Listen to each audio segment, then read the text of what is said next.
this next story is actually very interesting. And we were having some banter about this on the break, you guys. On the break, we should air that banter. But anyways, Binance will allow institutional investors to keep collateral off the crypto exchange.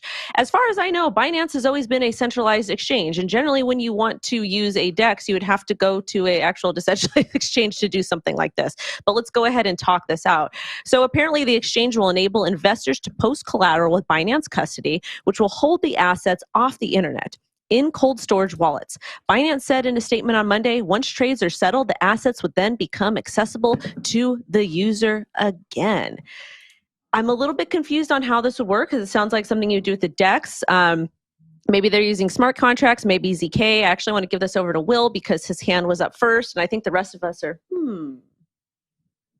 We'll give it to Sam after as well. I think the important thing here is it's for institutional investors, right? And institutions, you know where their address is. So if you really need to go get that collateral, you can. Oftentimes with retail and smaller players, it's hard to go get that collateral back, so they force you to put it on the exchange.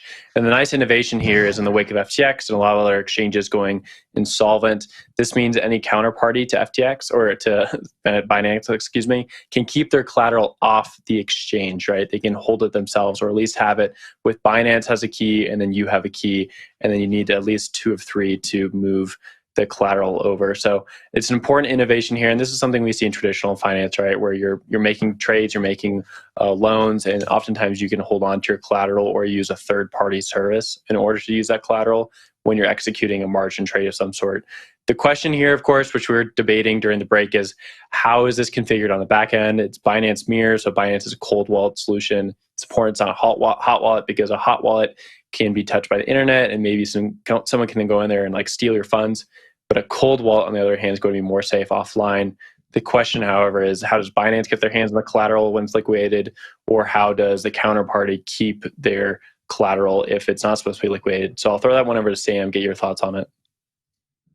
Yeah, I mean, first note, like you said, Will, at least I don't think any of us here, based on the PR that's come out around this, have like a full understanding of how this works, and that's important to note.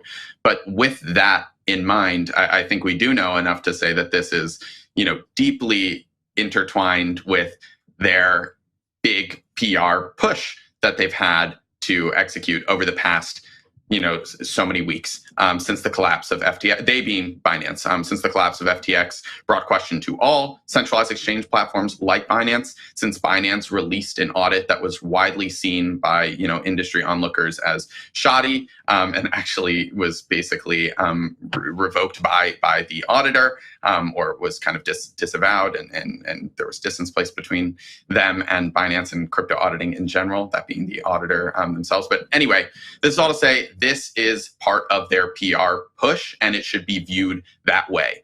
The PR push to make it seem like they are safe with how they custody user funds. And I think it's also important to for people looking at this, listening to this podcast or watching the TV show to realize that this is not for all Binance users. This is for institutional users of their custody platform. So this is interesting to me because it shows that both this PR push and the actual practical, technical endeavor of making these reserves more, bulletproof, more legitimate, the mechanisms behind them, it is going to probably be focused on these institutional investors, because as much as they'll want to convince users that, hey, they're safe to go, they're going to want to focus on institutions first, because, of course, that's where a lot of the big money is. And this is a pattern that we're probably going to see a bunch moving forward.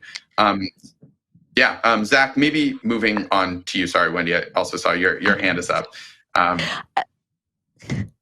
I just want to say really quickly, Wendy. You do it. I hate it. I absolutely hate it that accredited and institutional investors get better products and services than us poor people. Like, how does that even make sense? If us poor people are not smart enough to trade with or invest with our own money, why aren't we given these special products? Why aren't we given these special treatments to help us? To help protect us? That's my biggest gripe. I'm done. Zach, take it away. Somebody else take it from me, please. Like they say. That's beauty. That's a beautiful sentiment. I got nothing.